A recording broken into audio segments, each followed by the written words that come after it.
एक बार एक सत्राजित नाम का राजा था। अथ सत्राजितः कश्चित्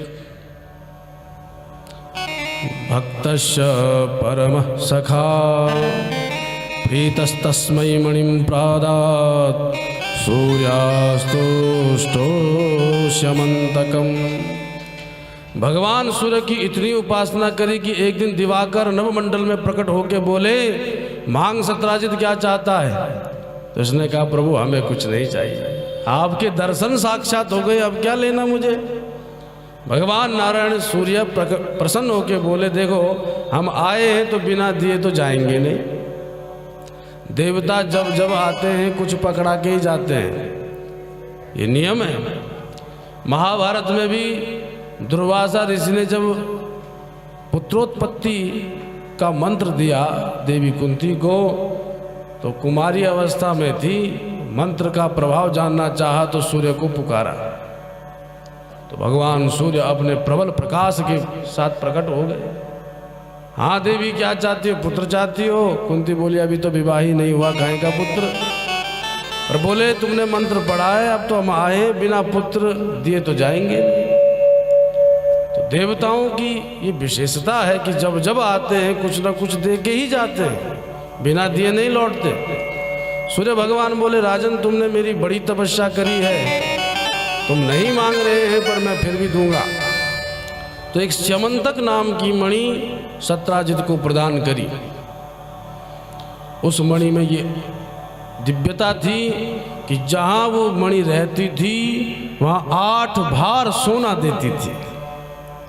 दिने दिने स्वर्ण भारान अष्टौ सहस्रजति प्रभो दुर्भिक्षमायरिष्टानि सर्पादिव्याधयो शुभा। जहाँ मणि रहती थी वहाँ न तो सर्प का भय, न आदि व्याधि का भय, न कोई दुख और क्लेश, और 8 बार सोना घर में मिल जाए, सुनार की दुकान के चक्कर काटने पर। ऐसी प्रभावशाली मणि।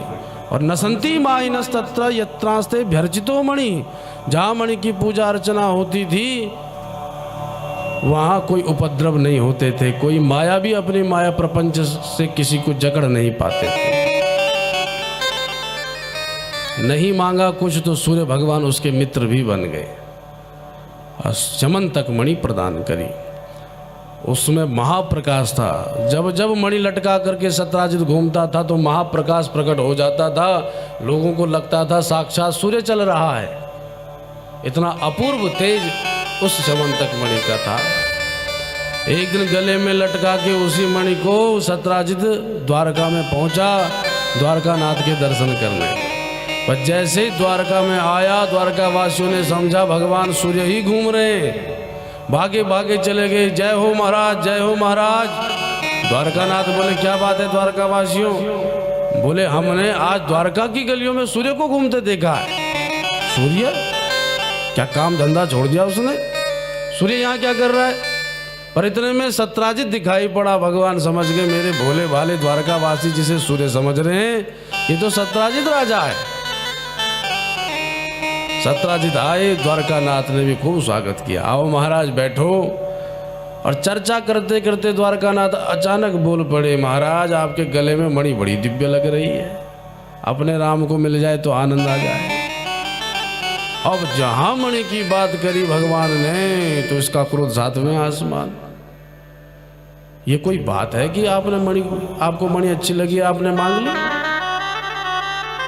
भाई मांगने से पहले सोचते तो सही किया, ये मणि हमारी, हम तुमको दे देंगे तो हम क्या पहनेंगे? और ये तो भगवान सूर्य का कृपा प्रसाद है। तो भगवान के भगवत तत्व को न जान सका सत्राजित और मणि नहीं दी। याद रखो, पहले तो बिना मांगे भगवान के चरणों में प्रत्येक वस्तु समर्पित करो, नहीं करोगे तो उपद्रव उपस्थित हो जाएगा। तुम ही निवेदित भोजन तुम ही निवेदित भोजन करही। प्रभु प्रसाद पटभूषण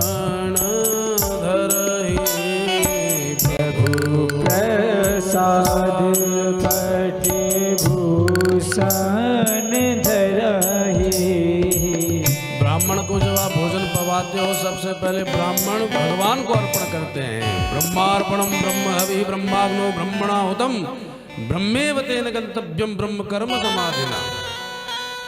जो जो वस्तु जीवन में धारण करो, सुंदर अलंकार पहनने हो तो ठाकुर जी को पहना के पहनो।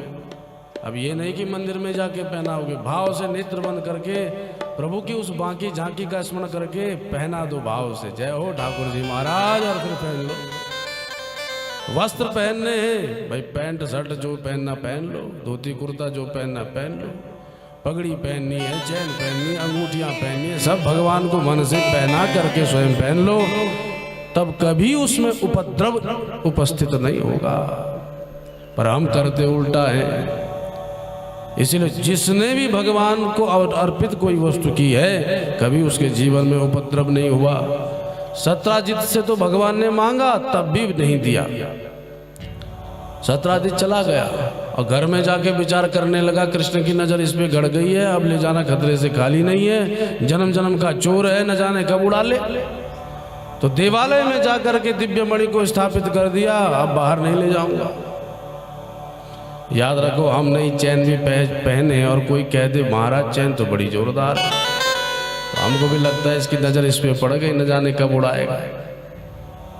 तो भगवान ने तो मांगा ही था, तो देवालय में स्थापित कर दी। पर एक दिन सत्राजित का भाई प्रसेन उसी मणि को अपने गले में धारण करके घूमने निकल पड़ा। उसे क्या पता भैया ने छुपाया है, अब वो उसे पहन के ले गया। पर जब आखेट खेलने के लिए बीहड़ जंगलों के बीच में से गुजरा, तो एक शेर ने सोचा ये चमचमाती हुई चीज क्या आ रही है, हमला कर दिया, प्रसेन मारा गया और चमचमाती हुई मणि को लेकर के सिंह आगे चला गया। और इतने में विशाल भालू से टकराया। भालू ने भी सोचा ये चमचमाती हुई चीज क्या है, उसने भी शेर को मार गिराया, मणि को पकड़ करके एक अंधकार संपन्न गुफा में प्रवेश कर गया। बोलो जय श्री कृष्ण। अब जब सत्राजित अपने देवालय में आया तो मणि को नहीं पाया, उसको लगा कि कृष्ण ने चोरी कर ली, पर सबूत तो कोई नहीं था। अपनी देवी से कहा, देवी बोली क्यों जी आजकल बड़े मुंह लटका के घूम रहे हो। तो सत्राजित बोले देखो देवी, एक बात कहना चाहता हूं, पेट में बड़ी जबरदस्त उथल पुथल मची है। क्या हुआ? बोले मैं द्वारका गया था, द्वारकानाथ ने मांगी, मैंने दिया नहीं, देवालय में संभाल ली, पर मणि मुझे नहीं दिखाई पड़ रही, इसका मतलब द्वारकानाथ चोर है, उसने मणि चुरा ली। पर देवी हम तुझसे कह रहे किसी से कहना नहीं, और अगर देवियों को ये कह दो कि ये तुमसे कह रहे किसी को कहना नहीं, तो फिर तो वो कहेंगी ही नहीं। अगले दिन प्रातः काल होते ही जैसे देवी बाहर निकली सत्राजित की, इतने में सहेली बोली क्यों जी, अरे बहन तुम मुंह लटका के काहे को खड़ी है, क्या बात है? वो बोली कुछ नहीं। अरे देख मैं तेरी सहेली हूं, मुझसे नहीं कहेगी, हर बात दुख हम बांटते हैं, हम एक ही तो हैं, ऐसी प्यारी बातें बोलेंगी। तब देवी ने कहा एक बात तो है। हाँ बता बता बता। अरे मेरे पति कह रहे थे कि द्वारकानाथ ने मणि चुरा ली, सबूत कुछ है नहीं, इसलिए किसी से कहना नहीं। सहेली भी बोली जैसे तूने मुझे नहीं बताया, मैं भी किसी को नहीं बताऊंगा। आगे तीसरी ने पूछा, आगे चौथी ने पूछा, और करणे करणे च बंजनाः, कर्ण से कर्ण, कर्ण से कर्ण पहुँचते पहुँचते द्वारकानाथ तक बात पहुँच गई कि कृष्ण तो जन्म जन्म का चोर है, उसने ही मणि चुरा ली। भगवान बोले वाह, अरे माखन चोर हमें संसार कहता है, माखन तो हमने चुराया। चलो वस्त्र चोर भी कहता, हमने वस्त्र भी चुराए, पर मणि तो हमने कभी नहीं चुराई। तो ये मणि चोरी का आरोप मुझ पर क्यों लगा?